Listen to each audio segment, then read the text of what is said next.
दोस्तों, आपका फिर से स्वागत है अल्फ़ा क्लासेस में। दोस्तों, आज हम देखने वाले हैं प्रश्नावली 1.2, जिसमें हमने पहला क्वेश्चन तो हम कर चुके हैं। यदि आपने नहीं देखा हो तो पिछले वीडियो को जाकर ज़रूर देखें। आज हम दूसरा क्वेश्चन करने वाले हैं। दूसरे प्रश्न में पूछा गया है कि निम्नलिखित युग्मों के एचसीएफ और एलसीएम ज्ञात कीजिए तथा उनकी जांच कीजिए कि दोनों संख्याओं का गुणनफल उनके एचसीएफ और एलसीएम के गुणनफल के बराबर होता है। तो प्रश्न क्रमांक 2 में हमें पूछा गया है कि आधारभूत प्रमेय से हमें ये दिखाना है कि दो संख्याओं का एचसीएफ और एलसीएम का गुना उन दोनों संख्याओं के गुणनफल के बराबर होता है। तो गणित के आधारभूत प्रमेय, फंडामेंटल थ्योरम ऑफ अरिथमेटिक, तो ये है कि किन्हीं दो धनात्मक पूर्णांक ए और बी के लिए ही इस आधारभूत प्रमेय को दिया गया है। तो एचसीएफ ऑफ ए बी का गुना एलसीएम ऑफ ए बी बराबर होता है उन दोनों संख्याओं के गुणनफल के। मतलब दोनों संख्याओं का गुना करने पर हमें और उनका एलसीएम का गुना करने पर बराबर संख्या प्राप्त होती है। इसको हम देखेंगे और भी विस्तार से। तो इसे कहते हैं गणित की आधारभूत प्रमेय। ठीक है। इस प्रश्न को करने से पहले हम सबसे पहले इसका अभाज्य गुणनखंड करते हैं। तो 26 का अभाज्य गुणनखंड करेंगे तो यहाँ देखिए कि मैंने बताया था 26 का अभाज्य गुणनखंड कैसे करते हैं।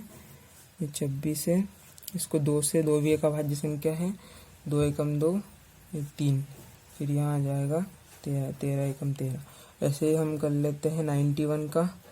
इसमें हम करने वाले हैं, इसमें कितने से जाएगा 7 से, 7 एकम 7, 7 दूनी 7 21, फिर 13 से जा रहा है 13 एकम 13।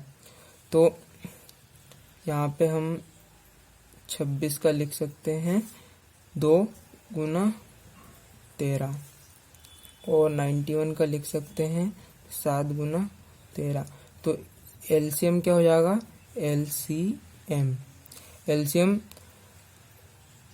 जो इन दोनों में दिया हुआ है उसको तो हम छोड़ देंगे एक बार। जैसे कि यहाँ पे 2 है तो यहाँ पे 2 ले लेंगे, 13 है तो एक बार 13 ले लिया, फिर यहाँ है 7 तो एक बार 7 ले लिया। जो सबसे कम एक एक बार लेना है ना।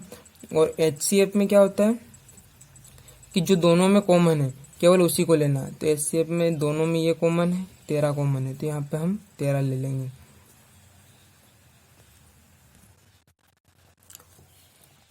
दोस्तों, इसको एक बार फिर समझ लेते हैं कि 26 और 91 का हमें प्राइम फैक्टराइजेशन मेथड से अभाज्य गुणनखंड विधि से एलसीएम और एचसीएफ निकालना है। तो हमने क्या किया, उसका अभाज्य गुणनखंड किया। 26 में 2 से भाग दिया तो 13 बार जाएगा, फिर 13 में 1 से एक बार जाएगा 13 का। और यहाँ पे 91 में 7 से डिवाइड किया तो 13 7 के 91 आ गया। फिर 13 का भाग दिया, 13 एकम 13।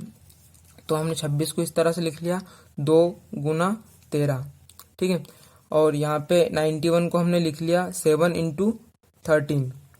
अब एलसीएम निकालना होता है तो हम ये देखते हैं सबसे कम पावर, मतलब सबसे कम बार कौन सी संख्या आई। तो यहाँ पर 2 आया तो यहाँ 2 को लिख लिया, यहाँ 13 आया और 13 यहाँ भी है तो हमने एक ही बार 13 को लिखना है। और यहाँ पे 7 है तो यहाँ पे हम 7 को लिख लेंगे। और एचसीएफ में क्या होता है, सबसे जो दोनों में कॉमन है, तो यहाँ पे क्या आया है ये, तो यहाँ पे 13 और यहाँ पर भी 13, तो ये दोनों में कॉमन है तो यहाँ पे कॉमन को हम लिख लेंगे। ठीक है। अब जो हमने पढ़ा था ये कि HCF of A B and LCM of A B बराबर होता है ए और बी के गुणनफल के। तो हम इसको ऐसे करेंगे कि एचसीएफ ऑफ ए बी, ये ए है हमारा और ये है बी। ठीक है। HCF of A B and LCM of A B, ये ऑफ ही है, मतलब है ना, ये गुना, ये कोष्टक लगाते हैं हम, ये ऑफ है, इसको इसका गुना इसके बराबर होता है। ठीक है।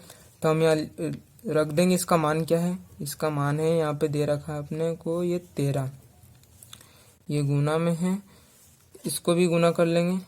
13 सत्ते के 91, 91 का 2 में करेंगे तो क्या आ जाएगा, 2 9 दूनी 18, तो ये जाएगा 182 ये, ठीक है 182 आ गया।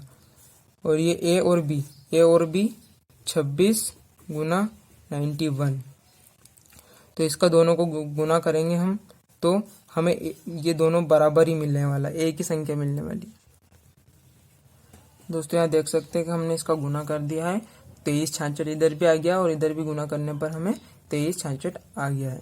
तो इसका मतलब ये हमने सिद्ध कर दिया है, जो प्रश्न में पूछा गया था वो हमने सिद्ध कर दिया कि HCF ऑफ AB और LCM ऑफ AB का गुणनफल उन दोनों संख्याओं के गुणनफल के बराबर होता है। तो हमने ये सिद्ध कर दिया है। इसको और अच्छे से मैं अभी एक बार और बता देता हूँ। दोस्तों कुछ इस तरह से हमें एग्जाम में करना है, इसको थोड़ा सा लिख के कि 26 और 91 का अभाज्य गुणनखंड करने पर हमें प्राप्त होता है। अभी अभाज्य गुणनखंड करना थोड़ी देर पहले सीखा ही हमने, तो इसको ऐसे लिख लेंगे कि 26 का अभाज्य गुणनखंड करने पर हमें प्राप्त होता है ये 2 और 13, 2 गुना 13 प्राप्त होता है। और ये यहाँ देखा था ये 91 का हम ऐसे लिख लेते हैं 7 × 13, ठीक है। अब यहाँ ये लिखने के बाद हम लिखने वाले हैं कि HCF और LCM, ठीक है। तो HCF ऑफ 26 और 91 का HCF वह संख्या जो दोनों में कॉमन हो, तो दोनों में 13 कॉमन है और यहाँ पे भी 13 कॉमन है, तो यहाँ पे 13 लिख लेंगे, ठीक है। और 13 के बाद यहाँ पे LCM लिखेंगे, LCM ऑफ 26 और 91 का LCM 26 और 91 का 2 यहाँ 13 है और यहाँ 7 है। यहाँ पे 13 तो हमने ले लिया, यहाँ पे 7 लिखेंगे। 13 तो हमने ले लिया एक बार, तो दोबारा उसको नहीं लेना है। और HCF में क्या करना है, HCF में वही संख्या लेनी है जो दोनों में हो, ठीक है। और LCM में वहाँ लेना है जो दोनों में तो हो, लेकिन क्या एक एक बार ही लेना है आपको, ठीक है। ये अगर हमारा आ गया ऐसे। और फिर वो लिख देंगे गणित के आधारभूत प्रमेय, अंकगणित की आधारभूत प्रमेय, ठीक है। गणित के आधारभूत प्रमेय क्या होती है कि HCF A और B का गुना LCM A और B का वो बराबर होता है उन दोनों संख्याओं के A और B के गुणनफल के बराबर। तो हम यहाँ लिख लेंगे HCF हमारा है 13, LCM हमारा ये इसको गुना कर लेंगे तो ये जाएगा 182, ये यहाँ पे गुना किया था ना हमने, ये 182 आ गया। क्या लिख लेंगे 182। A और B का 26 और 91, तो यहाँ पे 26 गुना 91, इसका गुना करेंगे तो हमें प्राप्त होगा 23 66, और इधर भी 23 और 66, ठीक है। तो ये हमारी सिद्ध HCF ऑफ AB और LCM ऑफ AB बराबर होता है दोनों संख्याओं के A और B के गुणनफल के बराबर। दोस्तों अब हम दूसरा प्रश्न देखने वाले हैं। 510 और 92 का हमें HCF और LCM निकालना है, फिर उनको चेक करना है कि आधारभूत प्रमेय में ये सिद्ध हो रहे या नहीं हो रहे। तो हमें देखना है, जांच करनी है इनकी। तो हम देख लेते हैं कि सबसे पहले हमने अभी इधर देखा था कि सबसे पहले हम क्या करते हैं कि उनका अभाज्य गुणनखंड करते हैं। दोस्तों इसको देख लेते हैं कि 510 और 92 का अभाज्य गुणनखंड करने पर हमें प्राप्त होता है। तो हमें क्या प्राप्त होता है, तो हम इसका अभाज्य गुणनखंड करेंगे। ये है, इसको थोड़ा रफ में करना, ठीक है। तो यहाँ 2 से भाग जा रहा है, तो 2 दूनी 4, बचा 1, इधर हो गए 11। 11 में 2 का जाएगा 5 बार, तो फिर यहाँ पे 10 हो गए, तो फिर 2 का चला जाएगा 5 दूनी 10, इसमें 5 का भाग जाएगा, 5 25, फिर 5 एकम 5, फिर से भाग देंगे, इसमें 3 का भाग जा रहा है, तो 3 एकम 3, और तो यहाँ पे 2 बच जाएंगे, तो यहाँ हो जाएगा 21। 21 में 3 का भाग जाएगा 21, फिर इसमें 13 का भाग जाएगा, 17 का भाग जाएगा, 17 एकम 17। यहाँ पर भी 92 है, तो इसमें भी हम भाग दे लेते हैं, तो यहाँ देंगे 2 का, तो 4 बार जाएगा, 4 2 चुक 8, 1 इधर दे देंगे, तो यहाँ हो जाएगा 12। 12 में फिर से भाग जाएगा, तो यहाँ जाएगा 6 दूनी 12। इसमें फिर से 2 से भाग देंगे, तो 2 दूनी 4, और 1 इधर जाएगा, तो 2 दूनी 4, फिर इसमें भाग देंगे हम, तो 3 बार जाएगा। फिर यहाँ पे 23 एक प्राइम नंबर है, तो अभाज्य संख्या, तो इसमें 23 के भाग जाएगा, 23 में 23 का भाग जाएगा, तो यह आ जाएगा। तो हम लिखते हैं यहाँ पे कि हमें जो प्राप्त हुआ अभाज्य गुणनखंड विधि से, तो वो हमें क्या प्राप्त हुआ, 110 का हमें प्राप्त हुआ 2 गुना 5 गुना 3 गुना 17, और 92 में क्या प्राप्त हुआ, 2 गुना 23। ठीक, अब देखने वाले LCM और HCF। तो यहाँ पे लिखेंगे HCF 510 का और 92 का HCF क्या होगा। तो 510 और 92 का HCF देखेंगे कि कॉमन कौन सी संख्या है दोनों में। तो यहाँ पे 2 कॉमन है, यहाँ पे 2 कॉमन है, इसके अलावा कोई सी भी संख्या कॉमन है, तो यहाँ पे HCF इसका हो जाएगा 2। और फिर देखते हैं LCM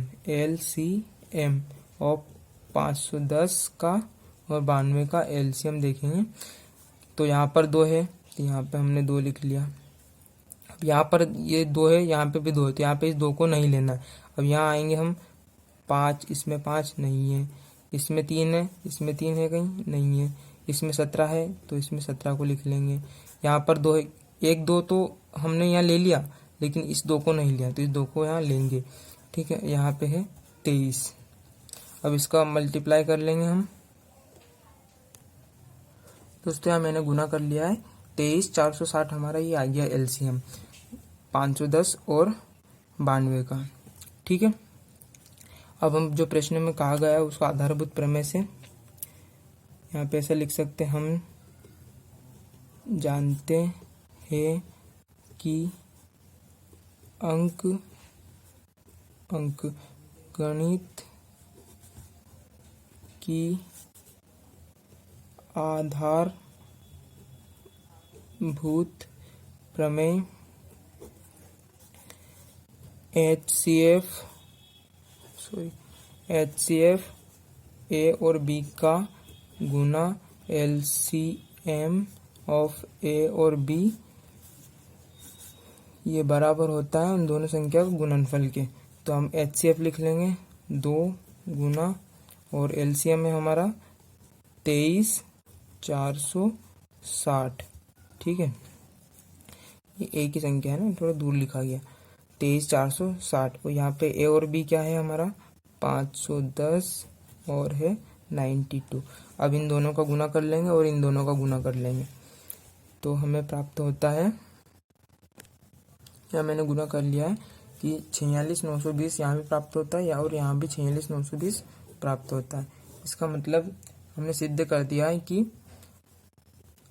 HCF और LCM दोनों का गुणनफल उन संख्याओं के गुणनफल के बराबर है। इसको एक बार और फिर से देख लेते हैं। 510 और 92 का हमें आधारभूत प्रमेय से अभाज्य गुणनखंड विधि लगा के गुणनखंड निकालना है। उसको आधारभूत प्रमेय से हमें सिद्ध करना है कि ये बराबर होते हैं। तो यहाँ पर हम अभाज्य गुणनखंड विधि लगाएंगे जिससे हमें ये अभाज्य गुणनखंड, ये भी जो संख्या है सब अभाज्य संख्या है। दोनों में ऐसे ही करेंगे। अब HCF निकालेंगे। HCF मतलब जो दोनों में कॉमन है उसको हम लिख देंगे। यहाँ पे दोनों में दो दो कॉमन है तो यहाँ पे 2 को लिख दिया। LCM निकालेंगे। LCM मतलब दोनों में संख्या है वो केवल एक बार लेनी, जैसे कि यहाँ पे 2 है तो यहाँ 2 ले लिया। अब यहाँ से 1 2 हम हटा देंगे, मतलब 2 को फिर से काउंट नहीं करना है। फिर यहाँ पे 5 को ले लिया, 3 को ले लिया, 17 को ले लिया। फिर जो 2 है, जो अगली बार फिर 2 आया, लेकिन यहाँ पे 2 नहीं है अब, क्योंकि ये तो हमने ले लिया। तो यहाँ दूसरे वाले 2 को फिर लेना है, फिर 23 को लेना है, ठीक है। और फिर हम जानते हैं कि गणित की आधारभूत प्रमेय क्या होती है कि HCF ऑफ AB और LCM ऑफ AB बराबर होता है A और B के गुणनफल के। तो यहाँ पर हम देख लेंगे HCF हमारा 2 आया था तो यहाँ 2 को लिख दिया। LCM, तो यहाँ पे LCM 23,460 आया था तो ये 23,460 पे लिख दिया। और दोनों संख्या A और B क्या है 510 और 92, तो इन दोनों संख्याओं को यहाँ पे लिख दिया। इनका गुना कर लिया तो 46,920 और यहाँ भी 46,920 आ गया। तो यह हमारा सिद्ध हो गया।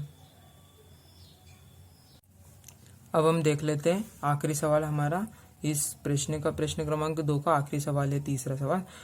336 और 54 का हमें HCF और LCM निकालना है और उसको आधारभूत प्रमेय से हमें जांच करनी है कि ये सही है या गलत है। तो हम इसका अभाज्य गुणनखंड करते हैं। अभाज्य गुणनखंड में यहाँ पे 2 से भाग देंगे। यहाँ पे 2 एकम 2 बचा, 1 इधर जाएगा तो यहाँ जाएगा 13, तो 13 में फिर 2 का भाग देंगे तो 6 बार चला जाएगा। 1 बचेगा, इधर जाएगा, यहाँ हो जाएगा 16, 16 में फिर से 2 का भाग देंगे तो 8 बार जाएगा, ठीक है। फिर 2 से भाग देंगे तो 16 है, 16 में 2 से भाग देंगे तो 8 दूनी 16 और 8 में जाएगा तो ये 4, ठीक है। फिर इसमें 2 से भाग देंगे हम, तो ये अभाज्य संख्या 2, इसलिए हम 2 से ही भाग दे रहे हैं। अभाज्य संख्या से ही भाग देना है ताकि आपका अभाज्य गुणनखंड निकल जाएगा यहाँ से। तो यहाँ से 2 से भाग देंगे तो यहाँ 4 बार, फिर 2 से भाग देंगे तो ये 2 बार, फिर 2 से भाग देंगे तो यहाँ जाएगा 2 दूनी 4, फिर 2 एकम 2, फिर 21 है तो इसको 3 से भाग देंगे तो 7 दूनी 14, 7 21, 3 बार चला जाएगा, 7 बार चला जाएगा। फिर 7 को 1 से तो ये जाएगा। फिर यहाँ पे 54, इसमें भी 2 से भाग देंगे हम तो 2 दूनी 4 बचा 1, तो इधर चला जाएगा तो यहाँ पे 14 हो जाएगा, तो 7 दूनी 14 हो गया। यहाँ फिर 2 से देंगे 3 से, सॉरी यहाँ पे 3 से जाएगा, 9 बार जाएगा, है ना। 3 नम 27 हो गया। तो यहाँ पे 3 से फिर से भाग देंगे, 3 एकम 3 तिया 9, फिर यहाँ 3 एकम 3, ठीक है। तो इसमें लिखते हैं हम, ये लिखना जरूर है आपको कि 336 और 54 का अभाज्य गुणनखंड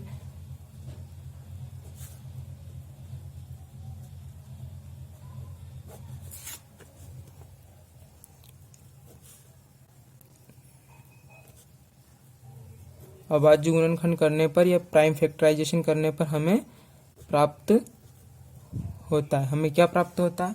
हमें प्राप्त होता है ये संख्या, जैसे कि 336 का हम अभाज्य गुणनखंड करेंगे तो 2 गुना 2 गुना 2, हमने ये लिख लिया, ये लिख लिया, ये 2 बचा है, ये 3 और 7, ठीक है। और ये 54 को हम कैसे लिखेंगे?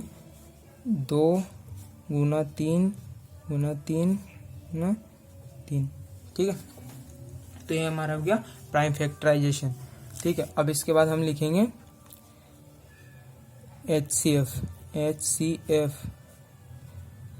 ऑफ 336 और 54 का HCF क्या हो जाएगा। HCF वहाँ संख्या हो जाएगी तो दोनों में कॉमन हो, तो दोनों में क्या कॉमन है, दोनों में एक तो 2 कॉमन है, तो यहाँ भी 2 कॉमन है, यहाँ भी 2 है और यहाँ भी 3 है, तो 2 और ये 3, ये हमारा HCF हो गया। अब LCM निकालेंगे तो LCM क्या हो जाएगा, जो दोनों में तो हो लेकिन क्या एक एक बार ही हम उसको काउंट करेंगे। जैसे कि यहाँ पे 2 है, यहाँ भी 2 है, तो हम इसको 2 को एक बार यहाँ पे लिखते हैं 336 और ये 54, तो यहाँ पे एक बार ही लिखेंगे हम 2 को, तो यहाँ 2 को एक बार लिखा तो इस 2 को हम नहीं लिखेंगे। यहाँ पे 2 है तो यहाँ पे 2 नहीं है तो इसको लिख दिया हमने, फिर ये 2 इसको भी लिख दिया, फिर ये 2, फिर ये 3, यहाँ पे 3 ले लिया हमने तो यहाँ पर ये 3 नहीं लेंगे, ये 7, लेकिन ये 2 3 बच गए हमारे तो इनको भी हम ले लेंगे। अब इसका गुना कर लेंगे, इसका गुना करने पर हमें प्राप्त होगा 30 और 24, ये आप गुना कर लीजिएगा, मैंने करके रखा था पहले से। और यहाँ पे हमारा एलसीएम होगा 3 दूनी 6, HCF हो जाएगा 3 दूनी 6। तो गणित के आधारभूत प्रमेय लगाएंगे हम यहाँ पे, HCF A और B का गुना LCM ऑफ AB के साथ करने पर हमें A और B के गुणनफल के बराबर प्राप्त होता है। तो A और B का गुण HCF क्या है, HCF है 6 और यह है 30 और 24 LCM। संख्या थी हमारी 336 और 54, इसका गुना करने पर हमें प्राप्त होगा 18,144, यहाँ पे भी 18,144 प्राप्त होगा। तो हम ये जांच कर लिए कि हमारा जो गुणनफल है ये सब सत्य है।